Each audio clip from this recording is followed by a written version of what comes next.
মৰমৰ দশমমান শ্ৰেণীৰ ছাত্ৰ ছাত্ৰীসকল তোমালোকৰ ইংৰাজীৰ এটা পাঠ নেলছন মেণ্ডেলা এই পাঠটোত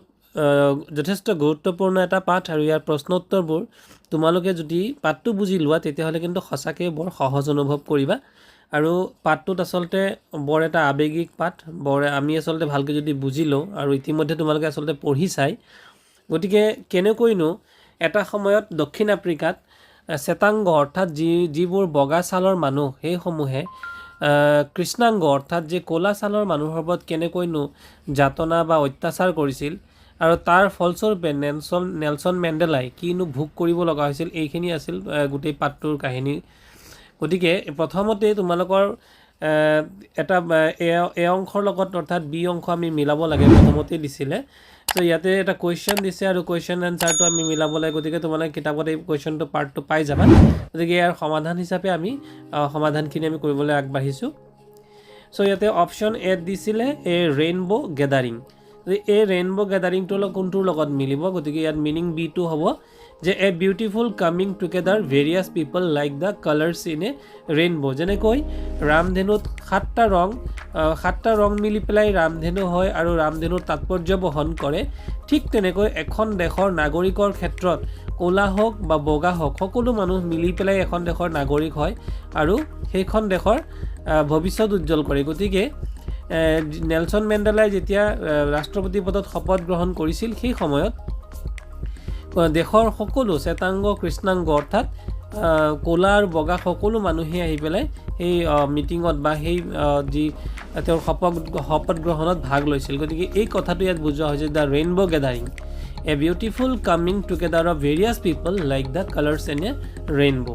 এই নেলছন মেণ্ডেলাৰ এই পাঠটোৰ সেই এটা বিশেষ মুহূৰ্ত য'ত নেলছন মেণ্ডেলাই 30 বছৰ জেইল খাটাৰ পাছত আহি পেলাই শপত গ্ৰহণ কৰিছিল গতিকে সেই মুহূৰ্তটোৰ কথা ইয়াত বুজাবলৈ খোজা হৈছে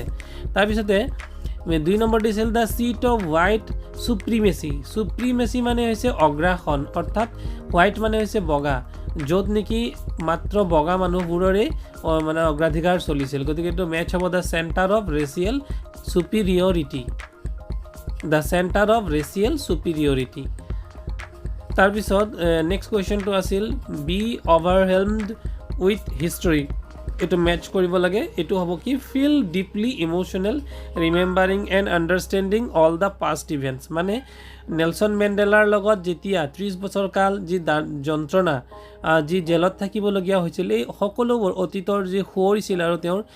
যেতিয়া তেওঁ ৰাষ্ট্ৰপতি পদত শপত গ্ৰহণ কৰিছিল এই আগৰ মুহূৰ্তবোৰ মনত পৰি তেওঁ আৱেগিক হৈছিল বি অভাৰৱেলমড উইথ হিষ্টৰী এইটো মিলিব তাৰপিছত 4 নম্বৰ দিছিলে ৰেজিলেঞ্চ ডেট ডিফাইজ এইটো হ'ব কি ৰেজিলেঞ্চ ডেট ডিফিজ এইটো হ'ব a great ability almost unimaginable to remain unchanged by suffering অৰ্থাৎ ছাফাৰিং মানে হৈছে দুৰ্যোগ যাতনা ভোগা গতিকে দুৰ্যোগ যাতনা ভোগাৰ পাছতো যি অদম্য সাহস সেইটোকে ইয়াত বুজাবলৈ খোজা হৈছে যিটো নেলছন মেণ্ডেলাৰ আছিল সাধাৰণতে 30 বছৰ কাল জেল খটাৰ পিছত আকৌ আহি পেলাই যে ৰাষ্ট্ৰপতি পদত অংশগ্ৰহণ কৰিব পাৰে তেওঁৰ ক্ষমতা বা তেওঁৰ যি সাহস এই কথাটোকে বুজাব খোজা হৈছে তাৰপিছত কুৱেশ্যনটো দিছিল a glimmer of humanity a sign of human feeling goodness kindness pity justice etcetera মানে যেতিয়া কৃষ্ণাংগ অৰ্থাৎ ক'লা ছালৰ মানুহবোৰৰ প্ৰতি বা বগা ছালৰ যিখিনি মানুহ সেই মানুহৰ যি দয়াভাৱ গুডনেছ কাইণ্ডনেছ আৰু প্ৰীতি মানে হৈছে ঠিক তেনেকুৱাই সহানুভূতি বা জাষ্টিছ ন্যায়ৰ কথা কৈছে এই সকলোবোৰ যেতিয়া কোনো এটা নিৰ্দিষ্ট বৰণৰ মানুহে এইখিনি পায় তাক বুজাবৰ বাবে বুজোৱা হৈছে যে দক্ষিণ আফ্ৰিকাত যেতিয়া ক'লা অৰ্থাৎ কৃষ্ণাংগ মানুহখিনিৰ ওপৰত যি অত্যাচাৰ হৈছিল আৰু এটা সময়ত সেই অত্যাচাৰৰ ভাৱনা সলনি হৈ পেলাই যি ঘিণৰ ভাৱ সলনি হৈ পেলাই যেতিয়া দয়া আৰু মৰম চেনেহৰ ভাৱ জাগি উঠিছিল সেইটোক বুজাবৰ বাবে লিখা হৈছে গ্লিমাৰ of humanity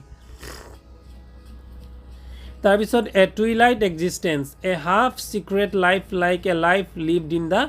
fading light between sunset and darkness sunset মানে যেতিয়া বেলি ডুব যায় আৰু ডাৰ্কনেছ মানে হৈছে অন্ধকাৰ সেনেকুৱা এটা সময় এইটো অৰ্থাৎ বেয়া সময়খিনিৰ কথা বুজোৱা হৈছে যিটো সময়ত কৃষ্ণাংগ লোকসকলে বহুত অত্যাচাৰৰ সন্মুখীন হ'বলগীয়া হৈছিল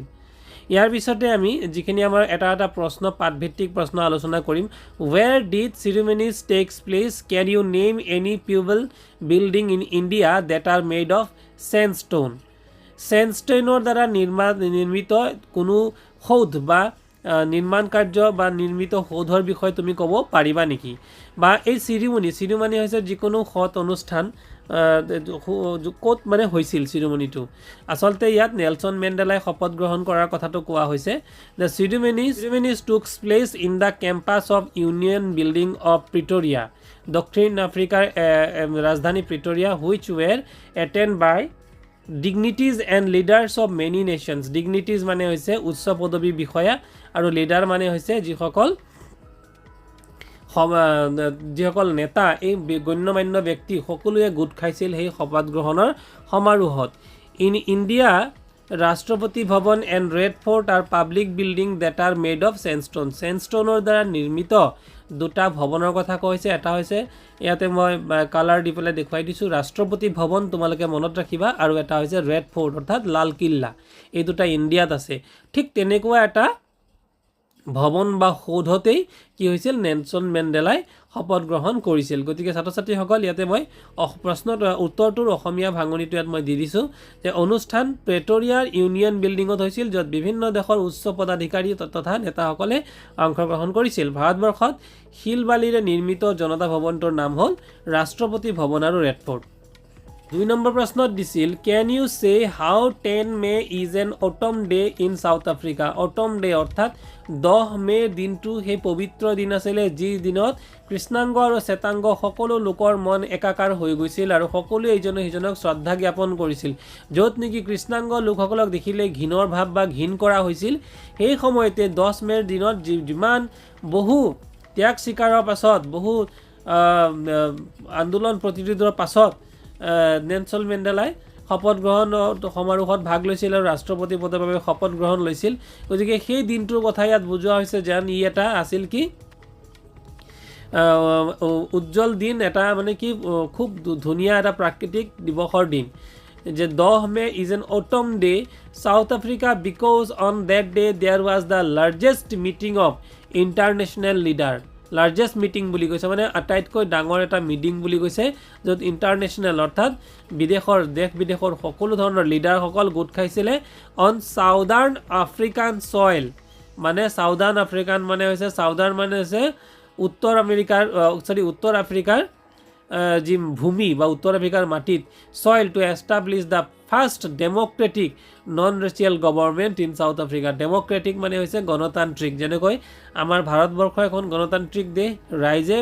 ভোট দি পেলাই ইলেকশ্যনত ভোট দি পেলাই আমি প্ৰাৰ্থী নিৰ্বাচন কৰোঁ ঠিক তেনেকৈ 10 মেৰ দিনটোত জিকি উঠি পেলাই নেলছন মেণ্ডেলাই ৰাষ্ট্ৰপতি পদত মানে শপত গ্ৰহণ কৰিছিল গতিকে ইয়াত লিখিছে যে 10 মে দিনটো সাউথ আফ্ৰিকাত অটম ডে হৈ পৰিছিল কিয়নো সেই দিনটোত বিভিন্ন দল সংগঠন তথা বিভিন্ন দেশৰ নেতাসকল আহিছিল সাউথ আফ্ৰিকাত গঠন হোৱা প্ৰথম স্বাধীন তথা বৰ্ণ বৈষম্য বিৰোধী চৰকাৰৰ বাবে ছাত্ৰ ছাত্ৰীসকল তোমালোকে এই ধৰণৰ যদি তোমালোকৰ অসমীয়া ভাঙনি লাগে তোমালোকে স্ক্ৰীনশ্বট লৈ পেলাই তোমালোকে ব্যৱহাৰ কৰিব পাৰিবা At the beginning of each 3 number প্ৰশ্নটো at the beginning of his speech Mandela mentions an extraordinary human disaster what does he mean by human disaster মানে মানৱতাৰ ধ্বংসলীলা হয়নে বাৰু মানৱতাৰ হনন হৈছিল what is the glorious human achievement he speaks of the end at the end আৰু শেষত কি মানৱতাই তেওঁলোকে উপলব্ধি কৰাৰ কথা ইয়াত কৈছে by mentioning an extraordinary human disaster at the beginning of his speech যেতিয়াই ভাষণ আৰম্ভ কৰিছিল যে মানৱতা ভংগ হোৱা কথাটো কৈছিল কিয় ভংগ হৈছিল যে Mandela refers to the cruel মানে হৈছে নিৰ্দয় practice of apartheid that is the racial justice ended in South Africa by the whites মানে শ্বেতাংগসকলৰ দ্বাৰা যি ন্যায় প্ৰথা যি জাষ্টিছ সেই জাষ্টিছ ধ্বংস কৰা হৈছিল কোনো ন্যায় হোৱা নাছিল মানে কৃষ্ণাংগ অৰ্থাৎ ক'লা ছালৰ মানুহৰ বা লোকসকলৰ লগত সদায় নিৰ্দয় ভাৱ আৰু দুৰ্ব্যৱহাৰ আৰু অন্যায় হৈছিল the blacks were not allowed to demand freedom or any right কোনো ধৰণৰ ফ্ৰীডম অৰ্থাৎ স্বাধীনতা কোনো ধৰণৰ স্বাধীনতা বা ৰাইট মানে হৈছে কোনো ধৰণৰ অধিকাৰ তেওঁলোকে নিজস্ব অধিকাৰ দেখাব পৰা নাছিলে যে যিকোনো দেশতেই নিজৰ নাগৰিক হিচাপে এখন দেশৰ নাগৰিক হিচাপে সেই নাগৰিকৰ অধিকাৰ থাকে কিন্তু সেই অধিকাৰৰ পৰা কৃষ্ণাংগসকল অৰ্থাৎ ক'লা ছালৰ লোকসকল বঞ্চিত হ'ব লগা হৈছিল কাৰ বাবে এই বগা ছালৰ লোকসকলৰ বাবে কাৰণ সেই সময়ত বগা ছালৰ মানুহে ক'লা ছালৰ লোকসকলক ঘিণৰ চকুৰে চাইছিল At the end of the speech, Mandela talks about the glorious human achievement that a black person became the president of country where the blacks were not even considered human beings and were treated badly. মানে at the end of the speech, মানে স্পিচৰ শেষত অৰ্থাৎ ভাষণৰ শেষত নিজৰ বক্তৃতাৰ শেষত মেণ্ডেলাই talks about the glorious human achievement. মানৱীয় যি এচিভমেণ্ট যে উপলব্ধিৰ কথা কৈছে that a black person became the president of a country এখন দেশৰ প্ৰেসিডেন্ট হ'ব পাৰিছিল where the blacks were not even considered human beings and were treated badly য'ত নেকি কোলা মানুহখিনিক মানুহ বুলিয়েই গণ্য কৰা হোৱা নাছিল আৰু তেনেকুৱা এখন দেশতেই কোলা বৰণৰ মানুহসকলক ৰাষ্ট্ৰপতি পদত অধিষ্ঠিত হৈছিল গতিকে সেই দিনটো আছিল এটা অটম ডে ভাষণৰ আৰম্ভণিত ইয়াতে অসমীয়া ভাঙনিখিনি মই দিছোঁ গতিকে তোমালোকে ইয়াতে অলপমান স্ক্ৰীনশ্বট লৈও লিখিব পাৰিবা অসমীয়া ভাষণৰ আৰম্ভণিতে এটা অসাধাৰণ মানৱীয় দুৰ্যোগৰ কথা উল্লেখ কৰি মেণ্ডেলাই বৰ্ণ বৈষম্যৰ নিষ্ঠুৰ প্ৰথাক বুজাইছে অৰ্থাৎ দক্ষিণ আফ্ৰিকাত বগাসকলক সহ্য কৰা বৰ্ণবাদী অন্যায় কৃষ্ণাংগসকলক স্বাধীনতা বা কোনো অধিকাৰৰ দাবী কৰিবলৈ দিয়া হোৱা নাছিল ভাষণৰ শেষত মেণ্ডেলাই গৌৰৱময় মানৱীয় কৃতিত্বৰ কথা কয় যে এজন কৃষ্ণাংগ ব্যক্তিক এনে এখন দেশৰ ৰাষ্ট্ৰপতি হৈছিল য'ত কৃষ্ণাংগসকলক মানুহ বুলিও গণ্য কৰা হোৱা নাছিল আৰু বেয়া ব্যৱহাৰ কৰা হৈছিল 4 নম্বৰ প্ৰশ্ন what does Mandela thank the international leaders for মানে কিহৰ বাবে মেণ্ডেলাই দেশ বিদেশৰ নেতাসকলক ধন্যবাদ জ্ঞাপন কৰিছিল এটো আছিল 4 নম্বৰ প্ৰশ্ন উত্তৰটো হ'ব Mandela thanks the international leaders for coming to take possessions with the people of South Africa of what is a common victory for justice হয়নে বাৰু আমি ইতিমধ্যে কথাখিনি কৈ আছো যে মেণ্ডেলাই কিহৰ বাবে ধন্যবাদ জ্ঞাপন কৰিছে যে এটা সময় তেনেকুৱা আছিল কোলা মানুহখিনিক বগা মানুহখিনিয়ে কোনো ধৰণৰ ভাল ভাৱ নাছিল ঘৃণাৰ ভাৱ আছিল হয়তো বিভিন্ন ধৰণৰ অত্যাচাৰ কৰিছিল আৰু কোনো ধৰণৰ মানে নাগৰিক হিচাপে কোনো ধৰণৰ তেওঁলোকৰ অধিকাৰেই নাছিল কিন্তু সেই অৱস্থাটো যেতিয়া কোলা মানুহখিনিয়ে দেশৰ ৰাষ্ট্ৰপতি হোৱাৰ সুযোগ পাইছিল যেতিয়া দেশ বিদেশৰ বগা কলা সকলো লোকে আহি পেলাই অংশগ্ৰহণ কৰিছিল তাৰ বাবে সকলোকে ধন্যবাদ জ্ঞাপন কৰিছিল সো ইয়াৰ পিছত Africa of what is a common victory for justice for peace and for human dignity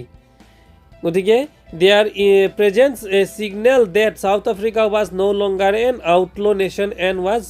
being welcomed back into the international community মানে সাউথ আফ্ৰিকা আৰু দক্ষিণ আফ্ৰিকা এতিয়া আৰু অবৈধ ৰাষ্ট্ৰ নাছিল বুলি কোৱা হৈছিল অৰ্থাৎ তেওঁলাই মানে ব্যক্ত কৰিছিল যে এতিয়া আৰু সাউথ আফ্ৰিকা বা দক্ষিণ আফ্ৰিকা এখন অবৈধ ৰাষ্ট্ৰ নহয় য'ত নেকি সকলো লোকে আহি পেলাই ৰাষ্ট্ৰ এখন অবৈধ ৰাষ্ট্ৰ নোহোৱাৰ প্ৰতীক স্বৰূপে সকলো একেলগে গোট খাইছিল Their presence signaled that the South Africa was no longer an outlaw nation and was being welcomed back into the international community.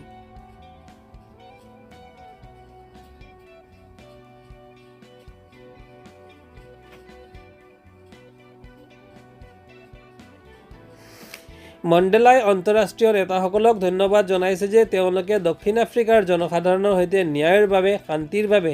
আৰু মানৱ মৰ্যাদাৰ বাবে এক উমৈহতীয়া বিজয়ৰ দখল ল'বলৈ বা অংশীদাৰ হ'বলৈ তেওঁলোকৰ উপস্থিতিয়ে ইংগিত দিছিল যে দক্ষিণ আফ্ৰিকা এতিয়া আৰু অবৈধ ৰাষ্ট্ৰ নহয় আৰু আন্তঃৰাষ্ট্ৰীয় সমাজত পুনৰ আদৰণি জনোৱা হৈছিল 5 নম্বৰ প্ৰশ্নটো দিছিল what ideals does he set out for the future of South Africa South আফ্ৰিকাৰ ভৱিষ্যতৰ বাবে তেওঁ কেনে ধৰণৰ আদৰ্শ স্থাপন কৰিছিল তো ইয়াতে উত্তৰটো হ'ব Mandela sets out the following ideals for the future of South Africa তলত উল্লেখ কৰা আদৰ্শবোৰ মেণ্ডেলাই মানে স্থাপন কৰি গৈছিল কি আদৰ্শ আমি তলত চাইছোঁ আমি 1 2 3 নম্বৰ হিচাপে ইয়াতে লিখি ল'ব পাৰিম বা তোমালোকে লিখি ল'বা গতিকে 1 নম্বৰটো হ'ব to liberate all people from the continuing bondage of poverty মানে আছে দৰিদ্ৰতা deprivation এণ্ড সাফাৰিং সাফাৰিং মানে হৈছে মানে নিৰ্যাতন গতিকে ডিপ্ৰাইভেশ্যন মানে বঞ্চিত কৰা গতিকে কোনো ধৰণৰ বঞ্চনাৰ পৰা কোনো ধৰণৰ দৰিদ্ৰতাৰ পৰা আৰু কোনো ধৰণৰ যন্ত্ৰণা ভোগৰ পৰা সকলোৰ পৰা মুক্তি দিব লাগিব মুক্তি পাব যে সাউথ আফ্ৰিকাৰ বা দক্ষিণ আফ্ৰিকাৰ সকলো লোকেই ভৱিষ্যতলৈ আৰু the and gender and other forms of discrimination মানে জেণ্ডাৰ ডিছক্ৰিমিনেশ্যন নাৰী আৰু পুৰুষৰ যি ভেদাভেদ যি বৈষম্য সেই বৈষম্য আৰু নাথাকিব তাৰপিছত দিছিলে আৰু অসামাজিকতা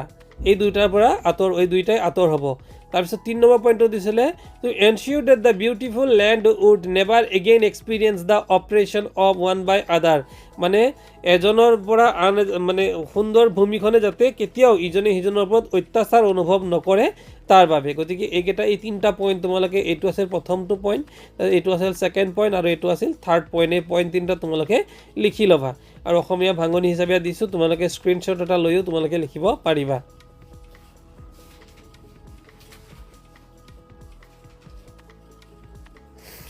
তাৰপিছত আকৌ ইয়াৰ পিছৰ পৰ্যায়ত 1 নম্বৰ প্ৰশ্ন মানে ইয়াত তোমালোকৰ নেক্সট কুৱেশ্যনবিলাক কেইবাটাও মানে পৃষ্ঠা অনুযায়ী তোমালোকৰ নেক্সট আকৌ প্ৰশ্ন দিছে গতিকে এই 1 নম্বৰ প্ৰশ্নত হ'ব what do military generals do how was their attitude changed and why military general সৈন্য প্ৰধানসকলে যে কেনেকুৱা ব্যৱহাৰ কৰিছিল আৰু কিয় তেওঁলোকৰ ব্যৱহাৰ সলনি হৈছিল ইয়াৰ বিষয়ে উল্লেখ কৰিব লাগে গতিকে উত্তৰটো হ'ব the highest military generals of the South African defence force and police saluted Mandela যি মেণ্ডেলাক 30 বছৰ জেল খাটিবলগীয়া হৈছিল সেই মেণ্ডেলাক এটা সময়ত মেণ্ডেলাক নি পেলাই জোৰ জবস্তি টানি আজুৰি নি পেলাই জেলত ভৰাই দিছিল হয়নে ৰঙা ঘৰৰ আলহী কৰি পেলাইছিল কিন্তু সেই মেণ্ডেলাকে এটা সময়ত দেশৰ উচ্চ প্ৰধান যি মিলিটাৰী বা সেনা প্ৰধানে আৰু যি পুলিচ কৰ্মী তেওঁলোকে চেলুট প্ৰদান কৰিছিল বা চেলুট মানে তেওঁলোকক চেলুট যাচিছিল গতিকে সেই দিনটোত ধন্য হৈছিল মানৱতা The highest military generals of the South Africa Defence Force, Police and Mandela are pledged their loyalty. Their attitude had changed towards the blacks মানে কোলা কৃষ্ণাংগ সকলৰ প্ৰতি তেওঁলোকৰ যি এটিটিউড বা ব্যৱহাৰ সেই ব্যৱহাৰ সলনি হৈছিল they started saluting them instead of arresting them অৰ্থাৎ এৰেষ্ট কৰাৰ পৰিৱৰ্তে তেওঁলোকে এই কোলা শ্বেতাংগ সকলক সেলুট দিবলৈ আৰম্ভ কৰিছিল অৰ্থাৎ সন্মান যাচিবলৈ আৰম্ভ কৰিছিল ইয়াতে মই অসমীয়া ভাঙনিটো দিছোঁ তোমালোকে স্ক্ৰীনশ্বট লৈ তোমালোকে লিখি ল'ব পাৰা 2 নম্বৰ প্ৰশ্নটো দিছিল why were two national anthem sung দুটা নেশ্যনেল জাতি যেনেকৈ আমি আমাৰ ৰাষ্ট্ৰগান গাওঁ আমাৰ যি জনগণমন আমি আমাৰ ৰাষ্ট্ৰৰ প্ৰতীক বা আমাৰ যি গতিকে ৰাষ্ট্ৰগান সেই গান আমি গাওঁ কিন্তু সেই দিনটোত যেতিয়া নেলছন মেণ্ডেলাই শপত গ্ৰহণ কৰিছিল দুই ধৰণৰ ৰাষ্ট্ৰগান গোৱা হৈছিল So কি কাৰণে গোৱা হৈছিল এটো তোমাকে ক'ব লাগে The national anthems were sung on the day of inauguration one by whites and other by the blacks অৰ্থাৎ বগা সকলো ন্যাশনাল এন্থেম গাইছিলে মানে জাতীয় সংগীত গাইছিলে আৰু কৃষ্ণাংগ অৰ্থাৎ কোলা লোকসকলেও গাইছিলে it symbolise the equality of blacks and white আৰু এটোৱে বগা আৰু কোলাৰ যে সমানীয়তা বা সমতা সেই কথাটোৰ কথাই বুজোৱা হৈছে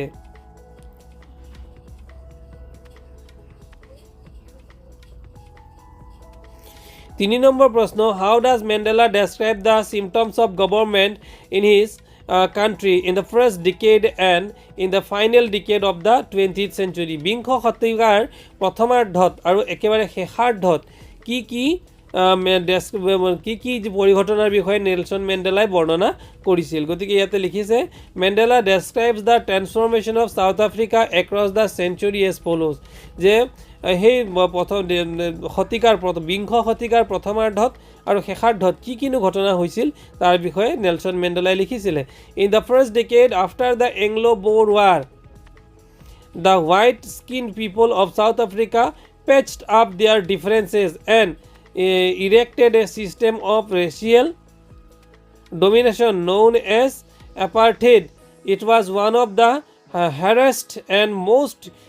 inhumane societies the world had ever known. মানে কৃষ্ণাংগ আৰু শ্বেতাংগ সকলৰ ইয়াতে মানে পাৰ্থক্যতাৰ বিষয়ে কৰা হৈছে কি নীতি নিয়ম তেওঁলোকে প্ৰযোজ্য কৰিছিলে কৃষ্ণাংগ সকলৰ বিষয়ে তাৰ কথা ইয়াত উল্লেখ কৰা হৈছে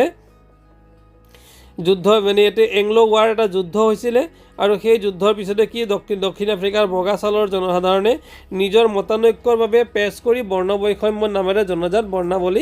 বৰ্ণবাদী এক প্ৰথা মানে ব্যৱহাৰ কৰিছিল গতিকে ছাত্ৰ ছাত্ৰীসকল এইটো তোমালোকে ইয়াতে ৰখাই লৈ পেলাই লিখি ল'ব অবা স্ক্ৰীনশ্বট লৈও লিখি ল'ব পাৰা তাৰপিছত এইটো আছিল প্ৰথমাৰ্ধৰ মানে বিংশ শতিকাৰ প্ৰথমাৰ্ধত হোৱা ঘটনা দেই 1 নম্বৰ যিটো ইয়াত দিলোঁ ইন দ্য ফাৰ্ষ্ট ডিকেড এইটো বিংশ শতিকাৰ প্ৰথমাৰ্ধত হোৱা যিটো ঘটনা মানে ইয়াতে কি হৈছিলে Anglo patched up their differences and Anglo Boer war এই মানে যুদ্ধ হৈছিলে তাৰপিছত and erected a system of racial discrimination known as apartheid discrimination মানে হৈছে ভেদাভেদ ৰেচিয়েল ডিছক্ৰিমিনেশ্যন ন'ন এজ যিটোক মানে কৃষ্ণাংগ আৰু শ্বেতাংগ অৰ্থাৎ বগা আৰু কলাৰ মাজত যি ভেদাভেদৰ যি কিছুমান নীতি নিয়ম প্ৰৱৰ্তন কৰা হৈছিল এইটো হৈছিল বিংশ শতিকাৰ প্ৰথমাৰ্ধত এইবাৰ দ্বিতীয়তে লিখা আছিল ইন দ্য ফাইনেল ডিকেড আৰু বিংশ শতিকাৰ শেষৰ ফালে কি হৈছিল this system had been overturned for ever একেবাৰৰ কাৰণে চিৰদিনৰ কাৰণে এই যে ছিষ্টেমটো এই যে প্ৰথাটো আছিলে এই প্ৰথাটো নাইকিয়া কৰি দিয়া হৈছিলে it was replaced by a system that recognise the rights and freedoms of all people য'ত এনেকুৱা এটা ছিষ্টেম উপলব্ধ কৰা হৈছিলে য'ত সকলো নাগৰিকৰ বাবে সকলো ৰাইজৰ বাবে অধিকাৰ আৰু স্বাধীনতা প্ৰদান কৰা হৈছিলে regardless of colour of their skin লাগিলে যি ৰঙৰে নহওক যি কালাৰৰে নহওক সকলো কালাৰৰ লোকৰ বাবেই মানে এই অধিকাৰ প্ৰযোজ্য হৈছিল 4 নম্বৰ প্ৰশ্নটো দিয়া হৈছিল what does courage mean to Mandela courage মানে হৈছে সাহস মেণ্ডেলাৰ মতে সাহস মানে কি বা নিৰ্ভয়ী হোৱা মানে কি ভয় নোখোৱা মানে কি গতিকে মেণ্ডেলাই কৈছিল to Mandela courage is not the absence of fear courage মানে সাহস মানে ভয় নথকাটো নুবুজায় but the triumph over it triumph মানে হৈছে বিজয় প্ৰাপ্ত কৰা মানে তোমালোকে এটা এডভাৰটাইজ চোৱা যে ডৰ কে আগে জিত হে তো কথাটো হৈছে যেতিয়া ভয়ৰ ওপৰত বিজয় লাভ কৰে সেইটোকে কোৱা হৈছিল সেইটো নেলছন মেণ্ডেলাৰ এইটো এটা উক্তি আছিল যে ভয় মানে বা সাহস মানে এইটো নহয় য'ত ভয় নাথাকে কিন্তু য'ত নেকি ভয়ৰ ওপৰত বিজয় প্ৰাপ্ত কৰা হয় he believes that a brave man is not someone who does not feel afraid যাৰ নেকি ভয় নালাগে তেনেকুৱা নহয় যাৰ ভয় নালাগে সেইজন এজন ব্ৰেভ মানুহ নহয় বাট ছামৱান হু কনকুৱেৰ্ছ দ্য ফিয়াৰ যি নেকি ভয়ক বিজয় লাভ কৰে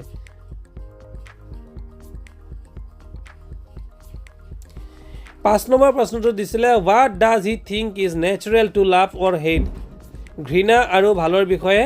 মানে মৰমৰ বিষয়ে তেওঁ প্ৰাকৃতিক কি এটা ডেফিনেশ্যন দিছিলে for Mandela love comes more naturally to the human heart than hate মানে ঘৃণাটো যিমান নেচাৰেলি যিমান প্ৰাকৃতিকভাৱে মানুহৰ মনলৈ আহে তাতকৈ কিন্তু বেছি প্ৰাকৃতিকভাৱে মানুহৰ মনলৈ কিন্তু প্ৰেম বা ভাল পোৱাটোহে আহে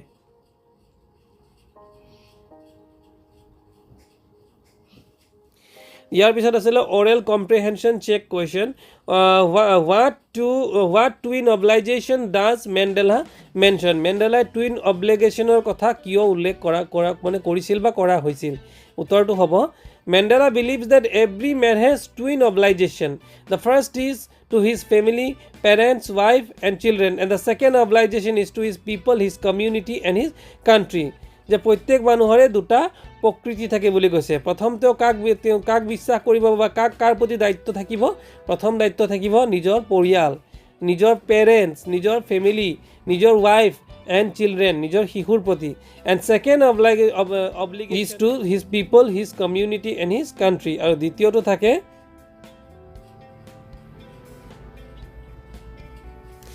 দ্বিতীয় অব্লিগেশ্যনটো কি থাকে যে তেওঁৰ সমাজৰ প্ৰতি obligation is to his people his community and his country নিজৰ দেশখনৰ প্ৰতি কমিউনিটি মানে হৈছে নিজৰ সম্প্ৰদায় গতিকে সম্প্ৰদায়টোৰ প্ৰতি আৰু পিপলৰ প্ৰতি সেই সম্প্ৰদায়ত বা সেই সমাজত থকা মানুহৰ প্ৰতি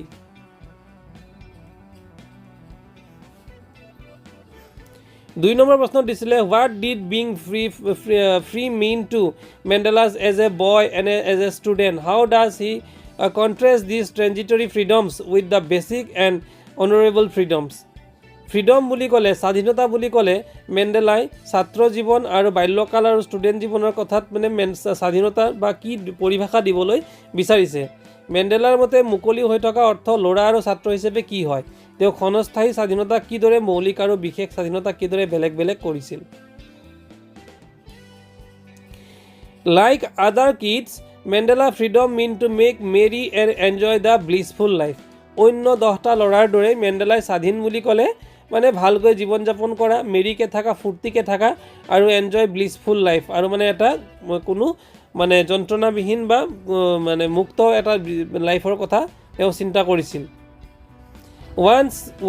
one becomes an adult যেতিয়া কোনোবাই এডাল্ট হয় the memories of childhood look like transitory because most of the childish activities were wasteful from an adult যেতিয়া এডাল্ট হৈ যায় অৰ্থাৎ যেতিয়া প্ৰাপ্তবয়স্ক হৈ যায় তেতিয়া সৰুকালৰ সেই ঘটনাবোৰ বা সেই আশা অভিপ্ৰায়বোৰ তেতিয়া মানে কোনো অৰ্থহীন হৈ পৰাৰ দৰে হয় সৰুকালত তুমি যেতিয়া সৰু আছিলা তেতিয়া খেলি ফুৰা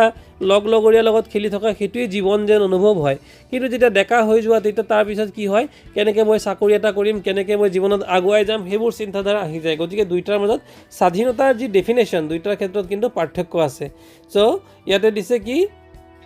Like other kids, Mandela freedom means to make merry and enjoy the blissful life. Once one becomes an adult, the memories of childhood looks like transitory because most of the childish activities were wasteful from an adult. You have to earn a livelihood to feed your family. নিজৰ পৰিয়াল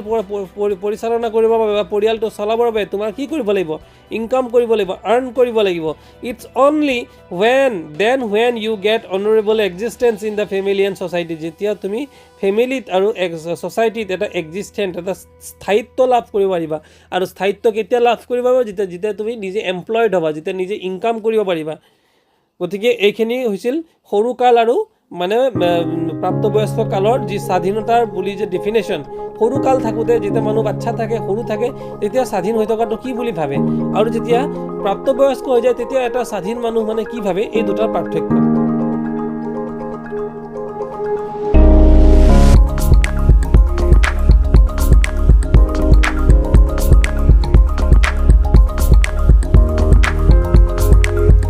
তিনি number প্ৰশ্ন does Mandela think the অপ্ৰেছৰ is free why not কিয় বা কিয় নহয় অপ্ৰেছৰ free মানুহবোৰ মুক্ত হয় নে নহয় যদি নহয় কিয় নহয় এইটো কথাটো সুধিছে উত্তৰটো হ'ব according to Mandela an oppressor is a victim of hearted who is behind the bars of prejudice and narrow mindedness he realizes that both the oppressor and the oppressed are robbed of their humanity and peace মেণ্ডেলাৰ মতে বা মেণ্ডেলাৰ অনুসৰি অত্যাচাৰীবিলাক ঘৃণাৰ বুলি যিয়ে পক্ষপাত তথা সংকীৰ্ণ মনৰ আঁৰৰ ব্যক্তি তেওঁ অনুভৱ কৰিছিল যে অত্যাচাৰ কৰা মানুহবোৰ আৰু অত্যাচাৰৰ বলি হোৱা সকলোৱে কিন্তু মানৱতা আৰু শান্তিৰ পৰা বঞ্চিত গতিকে মৰমৰ ছাত্ৰ ছাত্ৰীসকল ভিডিঅ'টো যথেষ্ট দীঘল হৈ যাব তাৰ বাবে আজি ইমানতে ৰাখিছোঁ ইয়াৰ পিছত বাকী ৰৈ যোৱা প্ৰশ্নবোৰ দিম আৰু তোমালোকক শ্বৰ্ট কুৱেশ্যনবোৰ মই বুজাই দিবলৈ যত্ন কৰিম গতিকে keep watching hang on with my channel thank you